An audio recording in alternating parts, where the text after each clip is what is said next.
It's a dramatic build-up. It is. You throw a couple more beats on this, and it could be something. Matt gives me that face every day. Seriously, you can. Welcome to Flipping Off, a purpose-driven podcast about flipping houses and making a difference. Welcome to the Flipping Off podcast. My name is Melina Boswell, and in the house with me today, I have some special guests, and I'm going to let them introduce themselves, starting over here to my left. Hey, it's David Boswell. Tim Wilkinson. Oscar Solaris.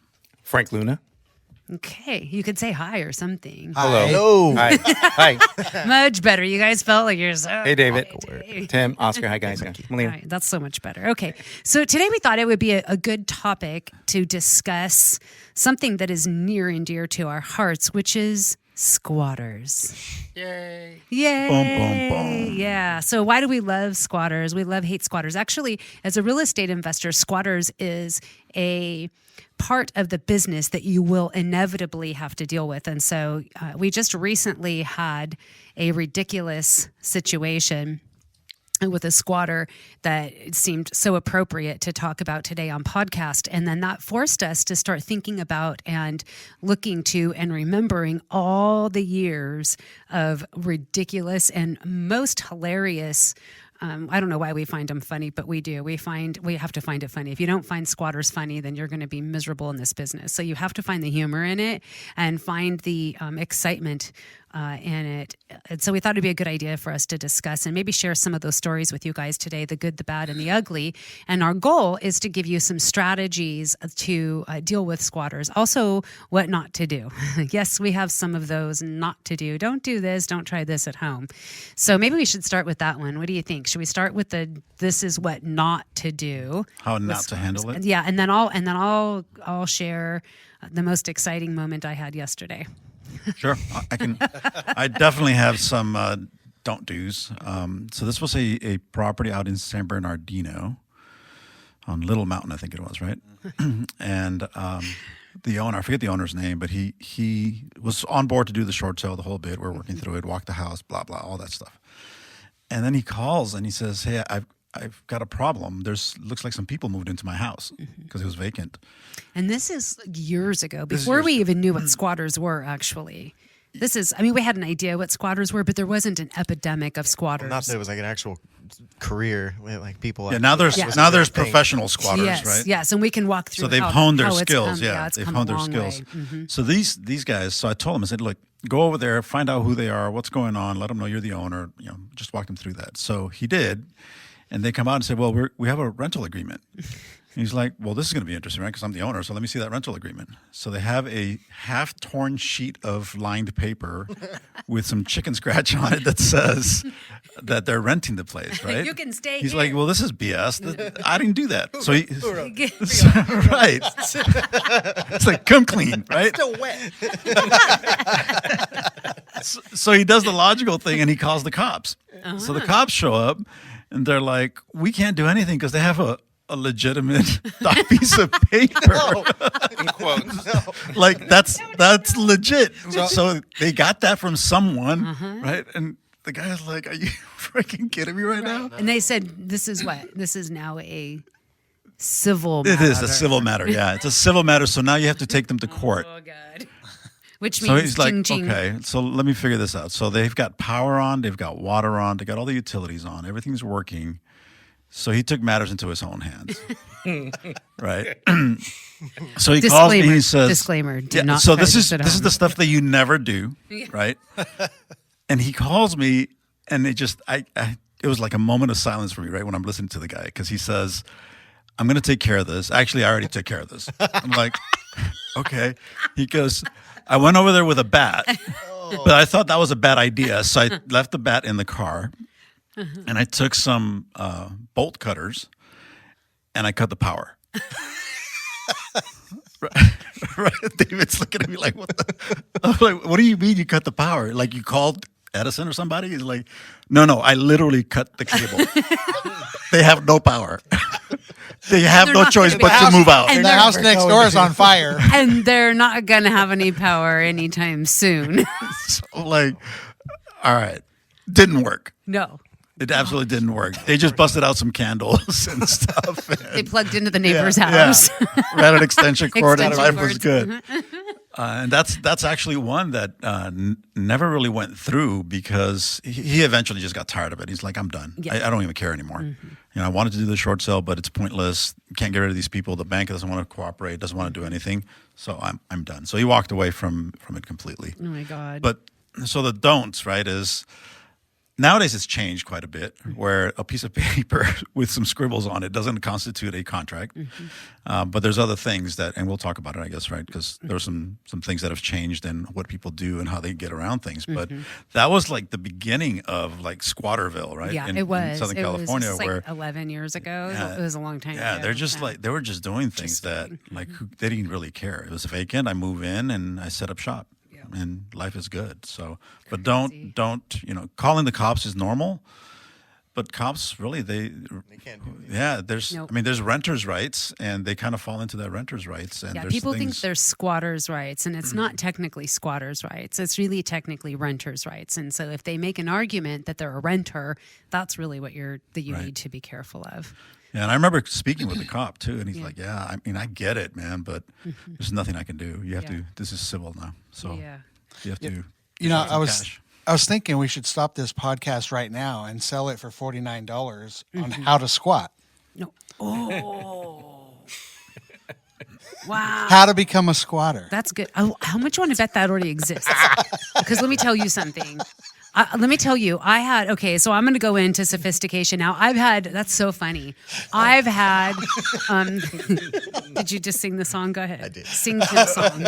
You know what we call Tim, right? Baby. Oh, Go ahead, sing it. Yeah, we. I sing it all the time. Dun, dun, dun, dun, dun, dun, dun, dun, dun, dun, dun, dun. Yikes. That's the Baby Shark song.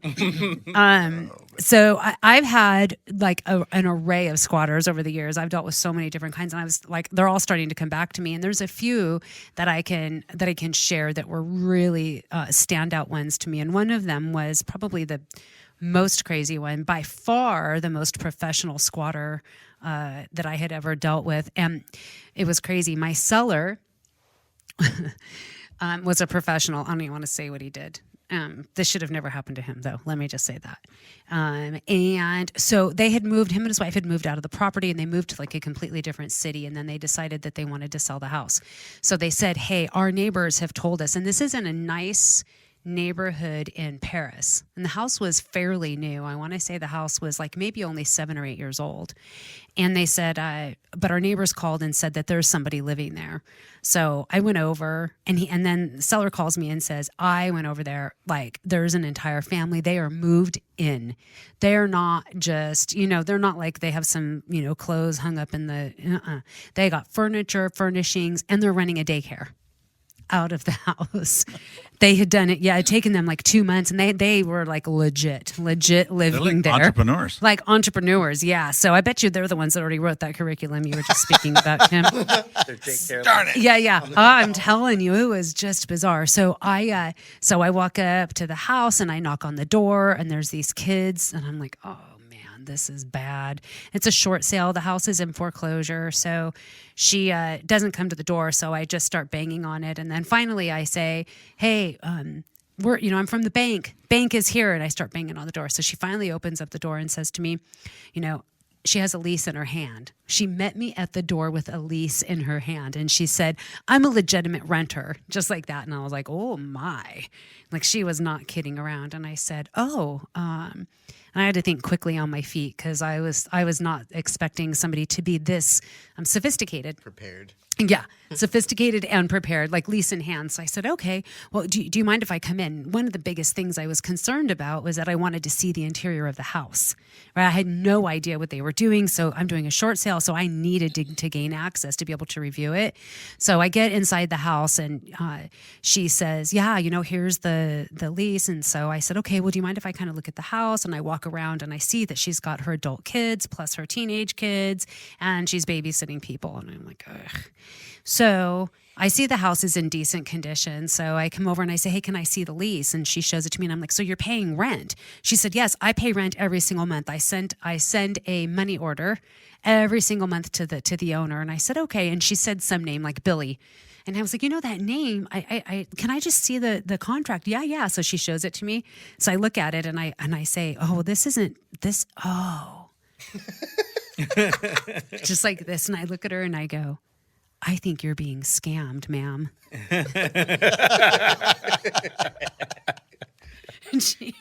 And she kind of looked at me with her eyes like, I am? And I go, yeah. See, somebody scammed you. Somebody scammed you and told you that they own this house, and you're paying somebody who doesn't own the house. And she's like, oh. I'm like, yeah. So both you and my seller, they're getting scammed too. You're all getting scammed. We should find this guy. She's like, well, I'm like, so what address? Where do you send the money to? Oh, it's a P.O. box in Sacramento. I'm like, okay, well, so what are we going to do? I'm like, okay, I'll deal with this guy, but don't pay any more rent. She's like, oh, okay. I'm like, don't pay another dime because you really are getting scammed. I want you to save your money. Now we're going to have to sell this house and, you're going to have to move, but we'll help you. We'll help you get moved. I just need you to keep the house in decent condition, and we'll help you because I feel really, really bad that you've been scammed, but I'll make sure that you can stay here for like another 3 months at least. And that should help you to save money, and get yourself a deposit for your next place. Wink, wink. And so she was like, yeah, thank you. So I turned around, walk out the door, and patted myself on the back because I became friends with the squatter. Yeah. And she thought she was scamming my seller, but I scammed her. Isn't that awesome? I felt pretty proud of myself. So I call my seller and I'm like, they'll be moving out. He's like, what? And I said, yeah. So they did. They moved all their stuff out. We never had to evict them. And the thing is, I had to do a short sale. So it took me 3 months to do the short sale anyway. And they moved out exactly the date that I told them to move out.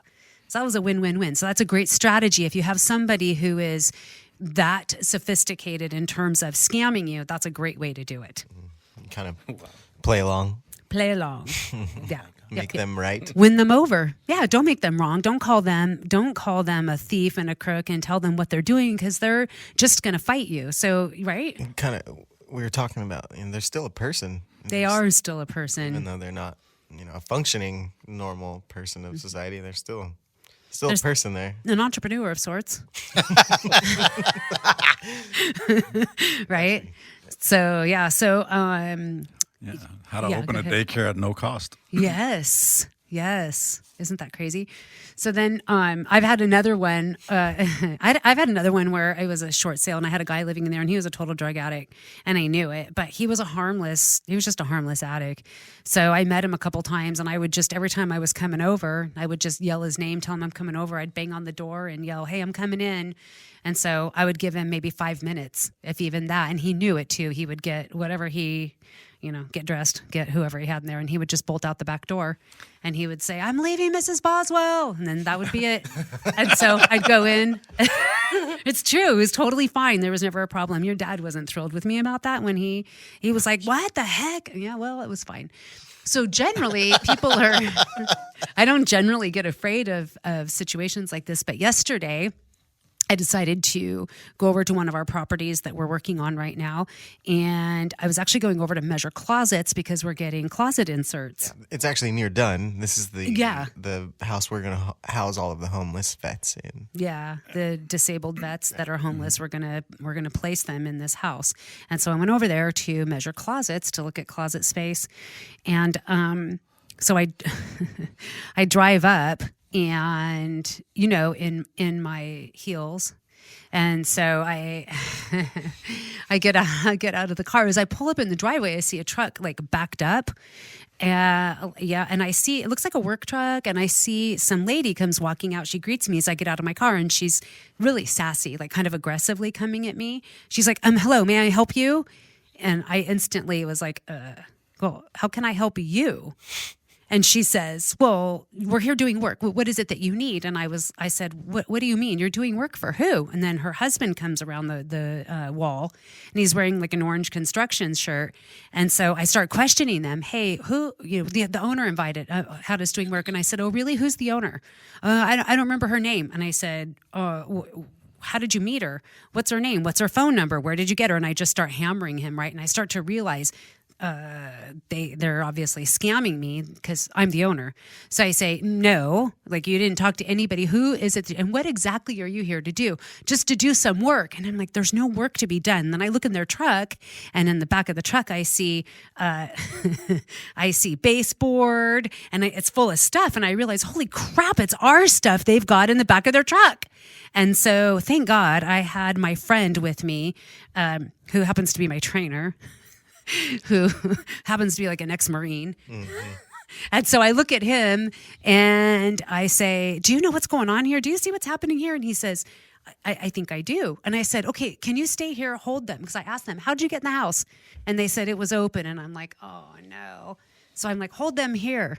So I go around the corner, walk in the house, and I just see clothes all over in the bedroom, cigarette butts, and I'm so pissed because we just finished rehabbing this house. So I start screaming and cussing and getting really mad. No, you didn't. I did. I know it's hard to believe, but all the Italian came out of me, and I'm trying to see what damage is done. So I get on the phone. I called David immediately. So, and then I called 911. Yeah. So David, me and Frankie are at the office eating lunch. We're about to eat. Yeah. It was on its way. And I heard the panic in Mom's voice, and so I instantly just dropped off everything we were doing, and I said, Frankie, let's go. We're going. So Frankie jumped in the truck with me, and we cruised over there. And did you just cruise over? Yeah. We just took a light little stroll. No, we were rushing. Cruise missile. Cruise missile. Right. Yeah. You just don't know what to expect. All I know is we got my mom over there. Yeah. We don't know what these people are doing or what they're capable of. I'm just panicking. Like, David, put your seatbelt on. Yeah. You yelled at him? There's no time. Thanks, Frankie. Yeah. So I'd we have rushed put over the there. seat down. There was no seat. There was no seat when I first got in the back. Oh yeah, the seats were put up. Yeah, that's funny.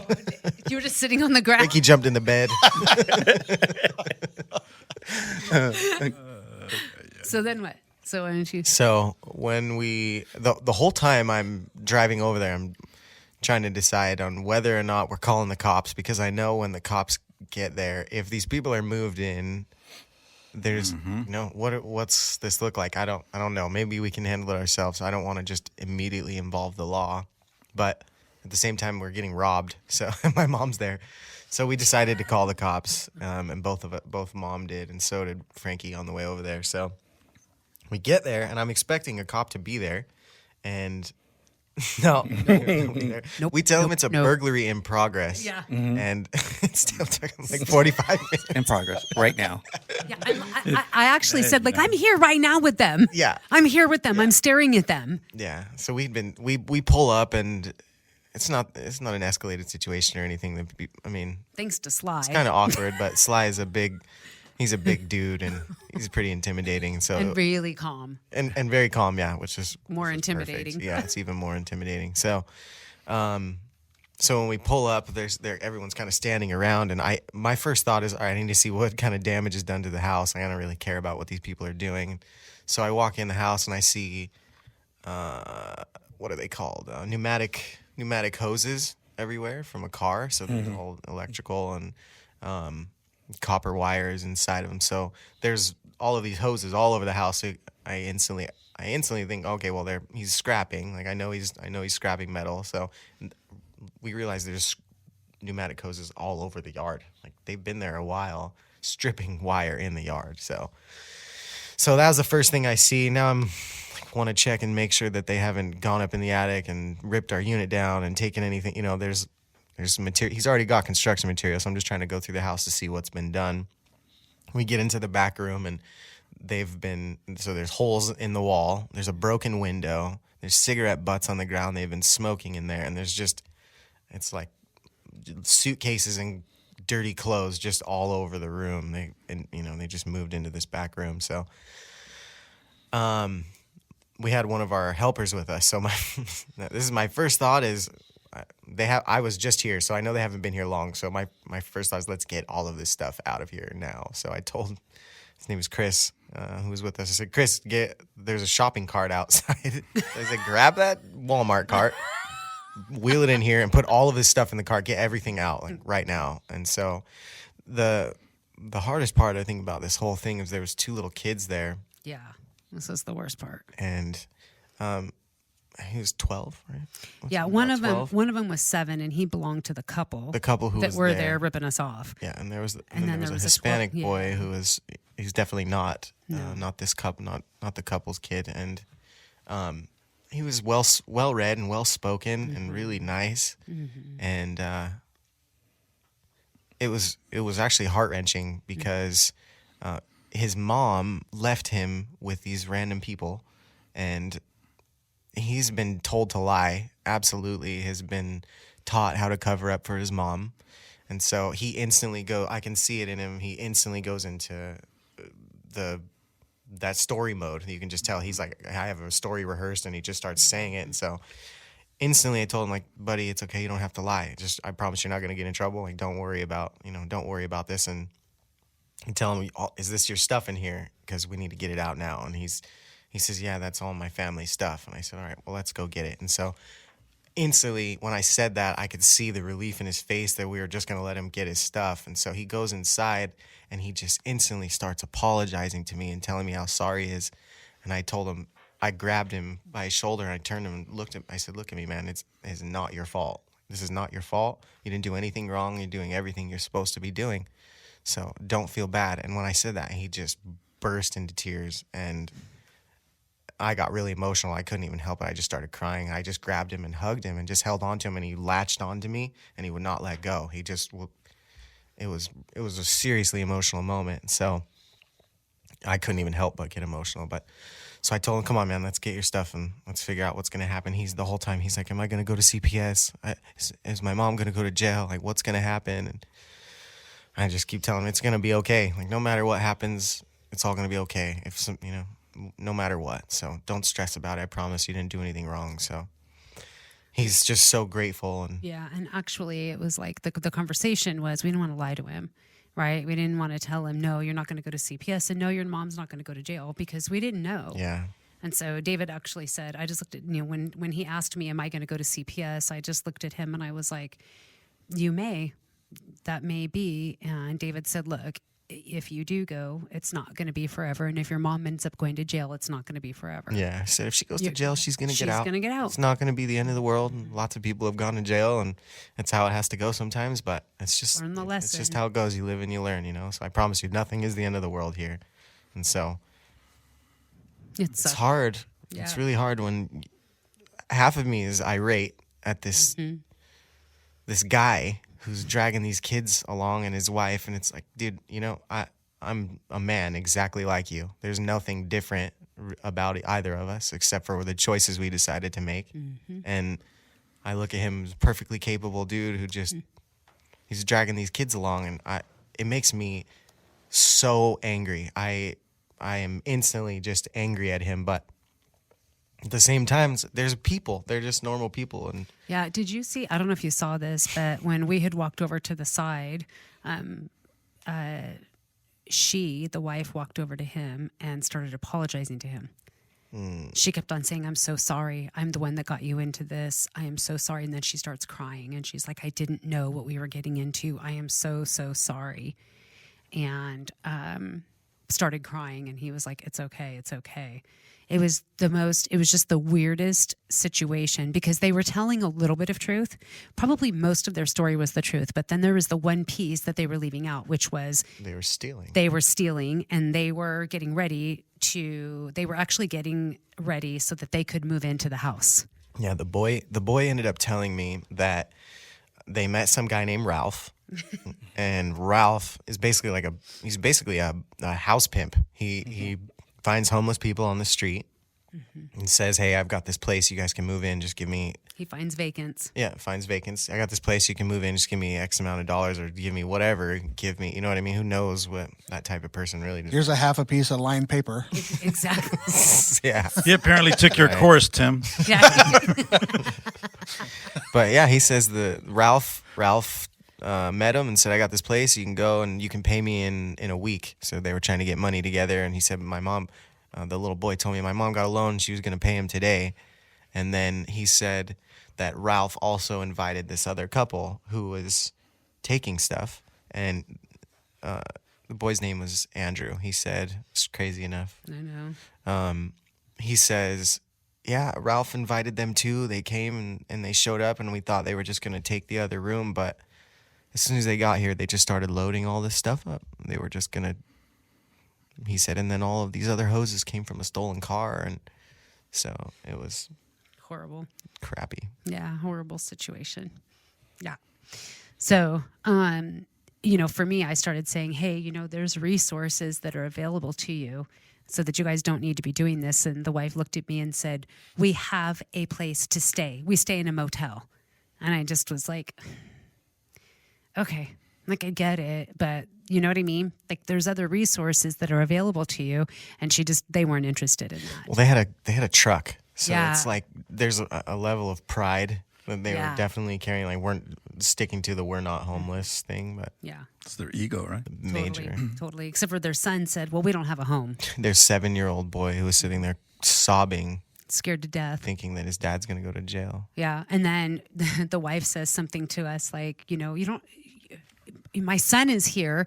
And, when the cops showed up, he's scared. And I looked at her and I said, it is nobody else's fault that your son is in this situation except for yours.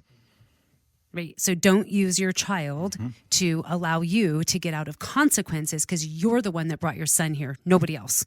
That was you. Hard words, but the truth. And I needed them to take responsibility because I'm guessing most people give them a lot of slack because they do have this kid. Right. It's the pity party. Absolutely. It was really, really frustrating, especially because they refused to take any services. So you just never know. It's interesting, right? The different range of dynamics behind the squatters. Because Yeah. I know that one we talked about earlier, there was a daughter involved as well, right? But wasn't really used in that sense, but still the visual there, right? Of, oh man, I got to kick this person out and they have kids Yeah. to tug at your heart and all that. So Yeah. Yeah. It was a crazy situation. What were you going to say? I wanted to ask the question, like, what happened? Like, where are they still in the house? We threw them all in jail. No, just kidding. We didn't. We No, the cops came and based on all of the details, he said there's no way they didn't actually steal anything. We got everything out of the truck before. Yeah, because when Sly was still there and I was, losing my mind inside the house, Sly made them unload every single thing that was ours and put it back where they got it. Oh, and then yeah, which is awesome. Thank you, Sly. Thank you, sir. it's pretty fly, Sly. Good. Yeah. Yeah. The cop said, because I said we loaded everything up in the shopping cart, and so we told the cop when he got there. So I don't know what our rights really were, but I definitely didn't want you to get here and tell us they had some kind of rights. So we enrolled the boy to help us get everything out, and so the cop was like, "That is the best thing you could have done. Like, more power to you," because he said when he got there, he was looking at us going, "Oh crap, I'm about to have to deliver some bad news to these homeowners." Yeah, that it was, but the truth is nobody was claiming that they actually lived there, so that was a good thing. But so they were cited for trespassing and given a warning so that they never do it again. And that was the biggest thing that we wanted was, obviously we didn't want to send anybody to jail. There was no reason for it. I think we scared the daylights out of them enough that they're not going to ever do that again. All right. It's so usual. I mean, it's almost it's the wife telling the husband what to do. It's like, there's nothing new under the sun. It started with Adam and Eve, and there you saw it playing out in front of your very eyes. Yeah, I was watching David deal, and then I was listening to you, and I spoke to him, it was really interesting how they interacted with each one of us. Like they didn't have a chance. Like you were pressuring them, and then I was saying, "So what's really going on here?" And then he's like, and they were just telling me we have a lot of things in common. That stuff, the truth part, because they were definitely trying to hit a nerve with, well, we do this and we're here and we had things in common. Yeah. And They're trying to humanize themselves Yes. as much as possible. yeah. And I was just thinking, I'm like, wow, except for what about the stuff in the truck? We're not You're talking about. jacking my stuff right now. Yeah. Except all of our stuff was in your truck. And that's what I just kept on saying to her. Except for you stole from us.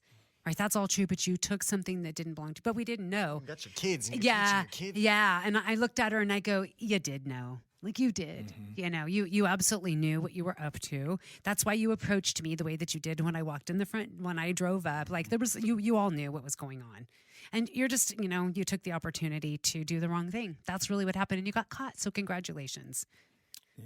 Yeah. I mean, when I was thinking, we know we need a video camera there. We need a video camera. We almost- Because remember what happened at that other property? Which one? Some people, Goldenville, some people broke in there. I have video cameras. They went for a swim though. They were back and forth. It wasn't the first time they were there. No, this It was wasn't their the first time. vacation home. Yeah, they cased Breaking out the in like place. They Cocoon. went into the driveway, and he was looking around. And I was like, "Who's this guy?" So he came back that night. So we pulled up, and we just were like, "What's going on?" I called the cops because they hadn't broken into the house, and I didn't know what it was. But they were driving a stolen car. They were breaking all kinds of laws, and that's just how they live. But I was just thinking, because when we went to go over there this time to Lindsay, I didn't know what was going on. Like, we were thinking it was a robbery. Now there's other individuals, there's people squatting, they're robbing from each other. Yeah. And that happened over the weekend, right? 'Cause Yes. Yes. this, like in 2 days Yep. of not having a video camera there. Oh my gosh! I wonder what were they doing? How many other people had been there? And this isn't the first time someone's been there. Yeah. This is the first time we saw somebody. Yeah. Like I would go, oh my gosh, let me jump through this window, and I get their stuff out, and I don't know. It's just There's definitely. if you have a vacant house, I mean, if in this game, it's pretty much inevitable. If you have a property that is, you've done work on, it's sitting there and it's vacant. And sometimes the owners invite people in, then sell you the house and leave the people there, Oh yeah, that and just then they don't happened. want to go, right? Yeah. So there's We're also experiencing there's that right also now. that other side Right. of it, right? Yeah. Oh, yeah. We just bought a house where we got it at a great price, but there's a backstory, and that is this: one of the owners invited. He had a friend, and she says, "Hey, I need a place to stay for a couple of days," and he said, "Yeah, that's fine. You can stay, at the house for a couple of days," and then she just didn't leave. So then she was there for like 2 weeks, and then she invited her friend, and then her sister-in-law, and then her sister-in-law's husband, and they were all of a sudden all these people are living inside the house, and they refused to leave. And they've been there for about a year now. They've been there for a year, never paid a dime, totally living there. So it's like, are they squatters? But they were going to do yard work. Oh, that's what they In told me. exchange. That's what they told me. And the yard was just a joke. So, yeah. So the seller basically said he was afraid of them. Seller was absolutely afraid of them. He said, "You guys," he said they were gangsters. So we went over there, we met him, and then I realized I was frustrated because when I spoke to them, I knew that they were articulate, intelligent, and fully capable of working jobs, of doing whatever. There was nothing wrong with them. And so that frustrated me, that they just chose to squat and to pay nothing and to live like absolute pigs. Yeah. That was the worst part. The house was disgusting. So anyway, so I finally decided, I said, you know what, I think David needs to go over because David has the ability, I believe, to communicate with them, and he'll probably be able to get them to listen. He's like the squatter whisperer. He's just good at Minus the he's just a whispering. good communicator. There's no whispering happening with David, and it was actually really funny. David tells me, "Mom, stay calm when you're there," because I was like, "Oh, I already lost my mind. Like I already went off," and so I'm like, "But it's a good thing Sly's here. Sly's real calm." David's like, "Good, just relax. Don't be all loud and don't be too upset." I'm like, "I'm not," and so David comes in, rah, just like screaming. His energy Save it level, for me. his energy is like a 15. Oh crap! No. I had to put the car. I had to put the car in park. You He did? jumped out. I was rolling. I was like, "Oh no!" Just kidding. Did it, Frankie? No, I didn't. So afterward, when you walk to the house, I look at Sly and I go, "Yeah, he's my son." He's like, "He is clearly your son." I don't know what you're talking about. I know. So that's not how he approached the other ones, though. The other one, he was really calm, collected, and actually got them on board, right? To be willing to Yeah, do so I things didn't even know what to expect when we got there. I knew that we had tried a few things before we decided I was going to go, and This is the other one. Yeah, this is on the one Roy in Street. Los Angeles. They just were uncooperative, right? So Amir had tried a few times to. They They say actually declined money, they did. We offered them money, and they declined a good it. amount. Yeah, yeah. Yeah, so way more than we should have offered. yeah, and actually more than I offered. So Yeah. which worked out pretty good. But so we get there, and my first impression is that there's just trash all over the yard. They have. It's funny. They said they were going to do yard work, but I don't know. They were going to organize the Yeah. trash bags into. I don't even know. So there's Horrible. all trash bags. It looks like a homeless camp. You know, like Yeah. blue tarps over everything, and so. We had given 24-hour notice so that we could go inside, and that's the law. So we knock on the door and open the door because we're there and we are coming in, and so that's what we've let them know we're doing. So as soon as I start talking to them, I realize they're really capable people. They're not. They shouldn't be living like this, and so they definitely wanted to be treated like people. Like they didn't even. I don't think they even looked at themselves as squatters or So Right, I right. kind of met them right there, and so actually, what I did was shame them for how bad their house looked. So I'm just meeting them right where they are. So I can. This place is just trashed. So I instantly start saying things like, "What's wrong with you? If this is your house, like how are you going to let your house look like this? How do you live like this? What kind of quality of life are you living in? Aren't you embarrassed at your front yard when people walk by? They look. I'm talking to you right now, and you seem like a normal, awesome guy. Like you actually have some skills. I can tell.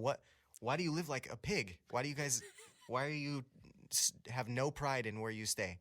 And so they start. It's working. I can see the shame coming onto them, and they're like, "No, you're right." So I just keep rolling. David's like, all right, I think I found the vein. I think I I'm found on the vein. pain point. So I started talking to them about work and what they have, what their experience was in the past. And so I find out there's a married couple. There's a married couple, and then the man's sister is staying there as well. And so the sister is disabled, and she's gonna go do her own thing at the end of this, and then the couple is gonna go do their own thing. And so what I came to, the agreement and that I mustered up in my head while we were there, and the idea I had was to enroll the man and the wife to start cleaning up the project. He tells me he's done demo work in the past. So I say, dude, we have to demo this place. We need a lot of demo work done. So either I have to go find somebody to do the demo job here for a good price, or you do it and I pay you to do it. And at the end of this, what the agreement was, we said, we'll let you stay here. I want you to clean the place up and take some pride in it, like it's actually yours. And then through the process of rehabbing, I'll let you do the demo. I'll pay you for the demo. I'll offer exactly the same amount of money that it would cost us to evict you and go pay the courts to get you guys out and leave you with absolutely nothing. I'll redirect that $3,000 to give to your sister. And then let's work towards getting you guys a place. Like, what are you going to do? You can't stay here forever. Like, this place is going to be gone. So you can either have a lifelong friend with me, somebody who we have work. So if you do a good job on this demo, then you can absolutely do more work for me. And think about this. If you really wanted to do something with your life, you could absolutely do a few demo jobs. You can save up like $10,000 and go buy a dump truck. And now all of a sudden you can start yourself a business. People need demo jobs for good prices all over LA. Yep. Why can't you do that? Like, picture that in your head. And so the wheels just start turning in this guy, and he's like, you're right. I could do that. I think I could really do that. Totally true. So That was great. So we tied it all together and shook hands and said we'd get a dumpster out there. And so we're gonna write up the agreement and get the dumpster out there this week. But he was already texting Amir saying, "Hey man, we've already done a lot of work. They actually took a trip to the dump and paid to have some of the trash taken to the dump." And he's asking for the dumpster because they want to get the yard cleaned up so they don't look like squatters. That's so great. See, So that's perfect. that's a perfect example, right, of the value of having a team, right, and knowing each other's skill sets and all that, because then you can kind of bring the right person in. When we exhaust other measures, you bring another person in, right, that can take a different approach. That because inevitably at some point your emotions get involved, and as soon as you reach that level, you need to be able Get to out. step back and bring in a fresh body in to handle it. So Exactly. that's the power of it all. Yep. Cool. All right. For you guys, your listeners out there, I hope that this provided some value for you so that when you think about when you're looking at rehabbing properties, buying any kind of properties, if you have a squatter situation, remember all the sweet details and sweet Preventative tips. maintenance, right? Yeah. Some Everything. preventative maintenance, something like always check on your property. If you aren't in the area, have somebody that's in the area. Just go over there and walk in the house and hang out for maybe 20 minutes and like just show presence. And if you can, get security cameras. Absolutely. If you can get security, because the only way that you'll be able to prove how long somebody has been there is if you have a camera. And if legally, if the cops show up and you have a squatter there and you can't prove how long they've been there, you have to go through the courts. There's no other option. They can't prove it. You can't prove it. So protect yourselves if get into this situation and do some preventative maintenance. Yep. All right, guys. Yeah, great stuff. So great talk today. We are NWAC and we are flipping off. I'm Melina Boswell, your host of the Flippin' Off podcast. I really hope you enjoyed it. If you did, we'd love for you to subscribe, give us a 5-star rating, and tell your friends all about us. You can find more episodes of the Flippin' Off podcast on Apple Podcasts, Spotify, Google Podcasts, Stitcher, or wherever else you like to listen to awesome podcasts like this. If you like what you've heard, we'd really appreciate it if you'd follow us on Facebook and Instagram and tell us the stories that you'd like to hear. Tim Jackson is our senior producer. Luke Jackson is our editor. Brothers. Josh Maldine is our producer. Sound design by Frequency Factory. Our executive producer is Mind and Mill. This was all created by Dave Boswell for New Wealth Advisors Club.